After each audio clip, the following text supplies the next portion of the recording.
تقبر مزيخي قزات تصبين داي والخكن نمتى أقرأ مزخ كم مازخ صبين يرني هيك تكبر كصبين يرني تقبر لخوزي حموم تكتيا مز حموم دي خمزي تلتيا خوين خمي قر خليتيا حقوف خليتيا خوين نقرا نسكي سلام سلام سلام نايتشانا تخطتل تمين أخو نحنا ندخم همي والخم همي مشخم أنا سلام أملاخي مسكن ببنا أخمو سلامكم بزحت رفيا للي أمبار خاصن شانالي حدثت لغونكم لايك سبسكرايب بمقار بيت سوهم بيت سويلي لعم برمود لايك أنا تريدكم أكم يتممات مبرتعهم أي فلين نوركم على كورات يو إن كوراتي همتي تريد لهم مالتي وشانالي بتعمود ونورنا فزدق ملات العالي مالتي إنا بيتسوي بلايك تحاورنا مالتي لايك بتعمل زي الحجزني فيديو فايرال خاملو واتسلا الحجز مالتي إنا لايك ناقوركم مالتي جمهوروا ونز فيديو أنا لما عندنا ما داليكس حزنا متسنا أنا مالتي بيتسوينا أنا لما عند فيلي لبلو دراما وندك أتقلنا دول عد سلستا دراما وندك أتقلنا مالتنا بيتسوي በነገራችን ላይ ያው ትማሊ አሌክስ ንቤት ክትጠየቅም ለኻዳ ሓሚማ ተውልስ ክትጠየቅም ለኻዳ ይእትናጉርና ነውርና ኣብ መንጎ ድማ ሊሊ ከም ልደወለትሉ ዓበይንኻ ከም ለወለቶ ደገክ መጽኤ ኢልዋና ኣበይ ደኻና ሓሚማሲ ክትጠየቃ ኸይደ ኣይፀወኽ ኪዳ ይብልዋ ማለት ቤተሰብና እና ሰውን ፀቤኒ ገዛክ መጽኤ የውልዋና ሰውን ቀጽ ጥላ ያመጻናው ዳቤት ማለት ቤተሰብና አጋጣሚ ሆኖ ትመጽላ ደማ ቤተሰብ እንግዲህ ቤት ታምስተር ለሁሞ ሓፋታ ሓፉ ወይ አግኛቶ ማለት ይኮራትና እሰውን ለተሰማ ስሜት ሰክታቲ እሷም ዝሓፉዋ ማለትና ብቻ ከባድ ነው ቤተሰብ ሰዋይኻ እንግዲህ ተፎትዮ ተፍቅረ ሰዋይኻ ለዛም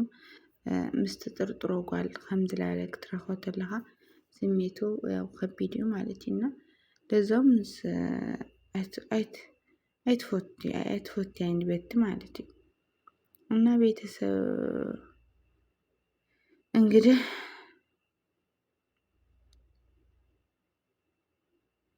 እና ቤተሰብ ታይክለኩም ደሌለም ማንቲ ናይልሊ ውሳኔ ሐቅ ትክክለኛ ዱአይ ትክክለኛ አይደል እንደይ ብቻ በእውነት ማለት ነው እዚ ውሳኔ እዚ ተወስናውን አነ ምንም ንዓይ ሕዘላይ ማለት ምክንያቱ ሓደ ሰብ ግደፍ ትብሎ እንድሕለይ ገድፍ ኮይን ለላ ከቢዲ ማለት ከቢዲ ማርያም ከቢዲ ትናገሮ በጣም ይከብድና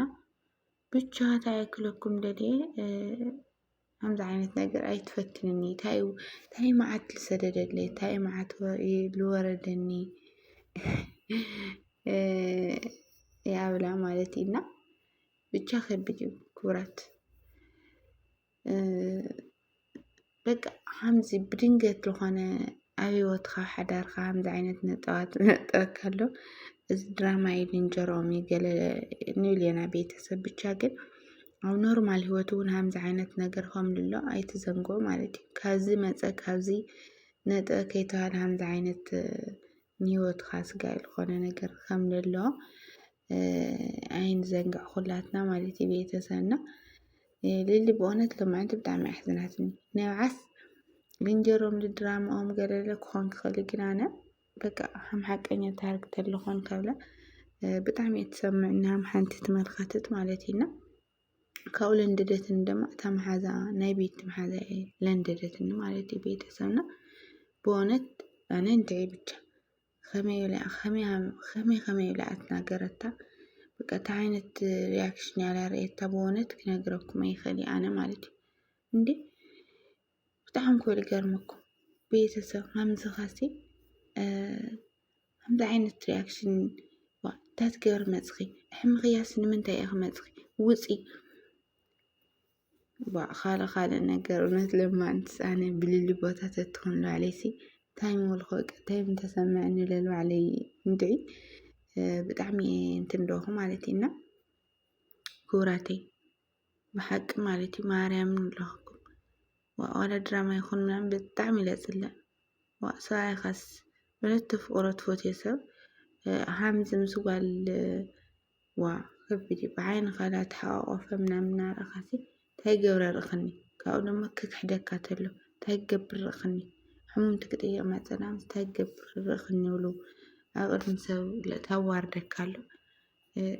እስቲ ሰብ ተዋርደካ ኣሎ ድማ እሱ ሱቕ ኢሉ ተዳምፅ ተሎስ ብጣዕሚ እዩ ንድዒ ብጣዕሚ ዝስምዓካ ማለት እዩ ቤተሰብና ልልየ በእውነት ሎማዓንቲ ብጣዕሚ ኣሕዝናትኒ ካብ ልነግረኩም ብላዕሊ ኣነ ኣሕዝናትኒ ማለት እዩና የኔ ቆንጆ የኔ ልሊ ማለት እዩ እና ቤተሰብ በእውነት ሓደ ጊዜ በቃ ንሓዳር ንእንትን ትኸፍሎ መስዋእቲ ብጣዕሚ ይከብድ ብጣዕሚ ማለት እዩ እና ልሊ ዝኸፈለቶ መስዋእቲ ቀሊል ኣይኮነና በቃ ናይ መጨረሻ ውፅእ ካብ ገዛ ትለኣ ንዓና ይብላቶና እሱ እውን ክኸድ ፈቃደኛ ኣይኮነ ኣይኸዲ በይና ስለዝኾነት ገድፈያ ኣይኸዲ ይብሉ ማለት እዩና እሳ እውን በይናሲ እዛ ደየናይ ምሰለቶ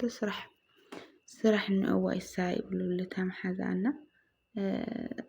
ልሊ ድማ እስኻ ስራሕ የብልኻይ ማለት እዩ ያብላ ኮርያ ማለት እዩና ኣይኸዲ ኣነ ፀንሐ ክመፅእ ክድ ይብሉዋ እና ቤተሰብ ኣብ ምቕራይ ልባዕሉ ተገይዱ ብሓቂ ተረናዩ ተገዩ ይኾነ ኣብ ክተርፍ ኣይነበረ በጭራሽ ማለት እዩ ምሳ ክተርፍ ሰበይቲ ኮርያ ትወፅላ ድድሕራ ክወፅእ ነብርዎና ምሳ ክተርፍ ኣይነበረ ዝዓብይ ጌጋ እዩ ማለት እዩና እሱ ግን ምሳ ተርፉ ማለት እዩና ልልየ እውን እውነት ኣነ ብጣዕሚ ኣሕዝናት ብጣዕሚ ኣሕዝናትኒ ከብደ የብልዓትኒ ማለት እዩ ማርያም እና ልልየ የኔ ቆንጆ እንግዲህ ምንም ማድረግ አይቻልም ብቻ ግን ሓደ ጊዜ ኣወዳት ትገብርዎ ነገር ላስተውዕልኩም ፅቡቅ እዩ በእውነት ማለት እዩና አብዛኛው ኣብቲ ኮሜንት ንኣሌክስ ዝፀርፍ ንኣሌክስ ለዋርድ ሕማቅ ኮሜንታት ዝፅሕፍ እዩ ኣይዛ ክልብል ልልየ ግን ሓደ ድማ ድራማ ገለ ልብል ነው ግን ዋላ ድራማ ይኹን ግን እውነት ለመናገር ኣነ ኣብ ኖርማል ህይወት ለሎ በቃ ኣዛን ምድሪ ለሎ ነገር እዮም ለመሓላልፍ ለዎ ካብኡ ድማ ኣንስ ናበኸዩ ናነውዕስ እንድዒ በእውነት ቤተሰብ ከምዚ ናነውዕት ዲኣ ብሓቃ ድራማ ክኾን ዝነገር እዚ እንድዒ ብቻ ግን ኣነ ብጣዕሚ እያ ዝሕዘነትኒ ብጣዕሚ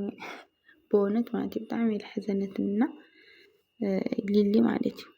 እግዚአብሔርን ኣሌክስ ብጣዕሚ የተጋግዩ ጓላት ከዛይዛኻ ናደወልሲ እንተን ጓላት ነገ ሓዳሩ ዝፈረሰ ሓዳሩ ኣይፅግናሉ ሓደ ነገር ክትሃንፆ እዩ ብጣዕሚ ለድኸመካ ክተፍርሶ ናይ ሓንቲ ደቂቃ ቃል እውን ተፍርሶ እያ ማለት እዩ እና ንምፍራስ ከምዚ ሆይ ይብለን ስለዝሓገዞ ነገ ልምህናፅ ድማ ምንም ይልሕግዞ የለ ማለት እዩ ብዙሕ መስዋእቲ ኣምላኽ ክፍሎ እርግጠኛ እየ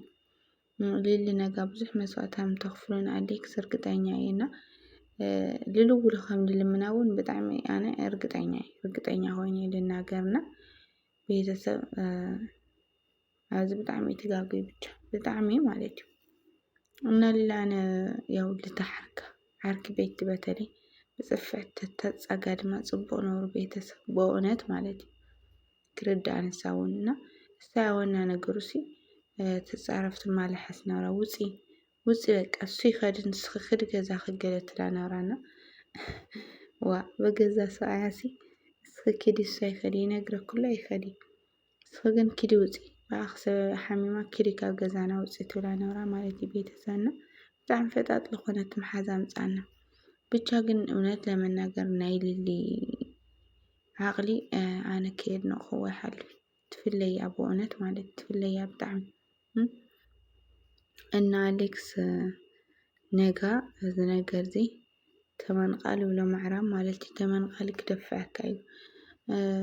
ብዙሕ መስዋእቲ ከኽፍለካ እዩ ትገብሮ ዘለኻ ነገር ማለት እዩና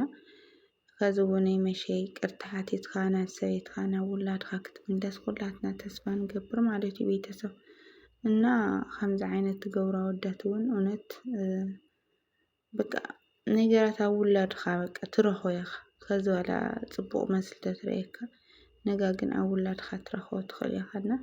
በተለይ ብኣጓላት ደቂ ኣንስትዮ ኣሕዋትኩም ከምዚ ተለይ ትገብሩ በሃልቲ እየ ኣነ ማለት እዩ። ምክንያቱ ስለሌሎ ሓቀኛ ሂወት ስለሌሎ ከምዚ ዓይነት ነገር ማለት እዩ እና ከምኡ ተለይ ትገብሩ በሃልቲ እየ። ቤተሰብ ናይ ሎማዓንቲ ቪድዮና እንግዲህ እዚ ይመስል ነው ማለት እዩ። ብቀፃሊ እስካብ ንራኸብ ብዚኣክና ንሰናበተኩም ማለት እዩ እና ክቡራተይ ብድጋሚ ነዛ ቻናል ሓደስቲ ዝኾንኩም ብቅንዕና ሰብስክራይብ ብምግባር ቤተሰብ ሆኑ ማለት እዩ። ስለትገብሩለይ ድማ ምብርታዕ የቀኒየለይ ናበልኩ እና ብድጋሚ ሰሰናዩ ፅቡቅ ጠጥዕሙ መሞቻዕ ንዓኹም ናበልኩ ብዚ ክሰናበተኩም ክቡራት ባይ ባይ።